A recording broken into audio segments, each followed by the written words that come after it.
նույն CNN-ը հղում անելով իր աղբյուրների New York Times-ը ասում են, որ Թրամփը որոշել է ԿՀՎ-ի միջոցով զինել քրդերին։ Սա նշանակում է, որ եթե անգամ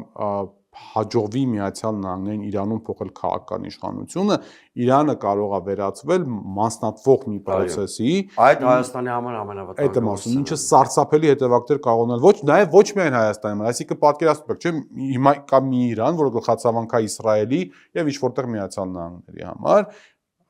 երբ որ դու մասնատում ես այդ երկիրը, ստանում ես անկանխատեսելի պրոքսիներ, բաներ, ավազակային ինչ-որ միավորումներ, զինված խմբավորումներ եւ այլն, դա դառնում արդեն մի քանի 100 խնդրեմ միանգամից իր անկանխատեսելիության հետևանքներով։ Հիմա տեսեք, այդ ոնց որ թե ինչ-որ շփումներ այնուամենայնիվ ամերիկյան ադմինիստրացիան ու քրդերը ունեն, Միշտ ավանդաբար։ Հա, բայց քրդերը նաեւ չնայած իրենց այն ծանր փորձության ինչի միջով անցնում են, հենց այդ փորձության շնորհիվ կարծում եմ ունեն իմաստություն։ Նրանք թերևս չեն մոռացել 91 թվին ինչ եղավ, երբ որ Բուշ ավագը իրենց դրթեց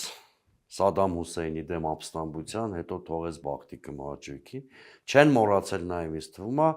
88-ին նույն Սադամ Հուսեյնը իրենց հետ ինչ արեց, միայն այն պատճառով, երբ որ Իրանի եւ Իրաքի պատերազմի ժամանակ իրենք կողմնորոշվել էին դեպի Իրանի պրոիրանյան, ահա, իսլամական հանրապետություն, այսինքն նաեւ Սիրիայում վերջին իրադարձությունները։ Դա ուզում եմ շատ եւրոպա չի գնալ, հա։ Այսինքն վերջի մոտավորապես 40 տասնամյակի 3 դեպք նշեցինք, որ քրդական ուժերը օգտագործվել են Միացյալ Նահանգների կողմից, հետո թողվել են Բախտի կմահաճույքին կամ ցեղասպանության վտանգի առաջ են դրվել։ Ես հույս ունեմ, որ այնուամենայնիվ Իրաքի հյուսիսում իրենք պետականություն ունեն, սուբյեկտություն ունեն, թեկուզ սահմանափակ պետականություն։ Ես հույս ունեմ, որ այդ մարդիկ, եթե մի